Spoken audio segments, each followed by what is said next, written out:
Kalau lo pikir boneka cuma mainan lucu, coba kenalan sama boneka Jepang yang rambutnya terus tumbuh, bahkan harus dipotong terus kayak manusia. Ceritanya, di tahun 1918, ada seorang remaja bernama Eikichi Suzuki yang ngebeliin boneka buat adik tercintanya di sebuah pameran besar di Sapporo bernama Kikuko, yang waktu itu masih berusia 3 tahun. Bonekanya tuh lucu, dipakein kimono, model rambutnya tuh bob pendek, dan kalau di Jepang namanya tuh Okapa. Kikuko akhirnya ngasih nama bonekanya ini Okiku, ya biar rada mirip lah sama namanya sendiri. Kikuko ini sayang banget sama bonekanya Okiku, dan emang kalau kemana-mana selalu dibawa ini boneka, dan bahkan kalau tidur pun ini boneka pasti selalu ada. Setahun kemudian Kikuko ini sakit parah dan diduga mengidap pneumonia ataupun demam kuning, dan akhirnya Kikuko meninggal dunia. Tradisi di Jepang biasanya kalau lagi dikremasi itu keluarga akan naruh barang-barang favoritnya almarhum itu ikut bersama almarhum di peti. Tapi entah karena alasan apa keluarganya Kikuko ini tidak mengikut sertakan si boneka Okiku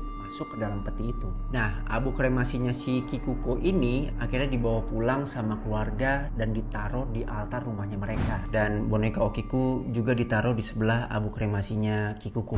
Setelah beberapa bulan, keluarganya Kikuko ini ngelihat kok ada yang aneh dengan boneka Okiku. Rambut boneka Okiku ini kenapa tiba-tiba panjang? Yang tadinya dari sebahu, tiba-tiba sepinggang. Beberapa tahun kemudian, keluarganya Kikuko ini memutuskan untuk pindah dari kota Sapporo. Boneka Okiku ini akhirnya dititipin di kuil Manenji di Hokkaido buat dijagain. Di sana, Okiku itu dijagain sama para biksu, dan rambutnya itu terus tumbuh dan bahkan harus terus dipotong secara rutin. Beberapa peneliti Jepang sempat melakukan penelitian terhadap rambut Okiku ini, dan hasilnya nunjukin kalau itu tuh merupakan rambut manusia dan lebih mirip rambut anak kecil. Ada cerita dari beberapa orang yang pernah mengunjungi kuil dan langsung melihat boneka Okiku ini, bilang bahwasannya ada mereka melihat mulutnya Okiku ini suka kebuka sendiri, bahkan gerak-gerak sendiri. Pengunjung yang datang buat ngeliat Okiku itu tuh nggak bisa dikasih izin untuk ngefoto Okiku, karena kalau ada yang berani katanya bakal dapat sial di hidupnya. Kata orang-orang banyak di Jepang sih kalau boneka ini tuh sebenarnya dihuni sama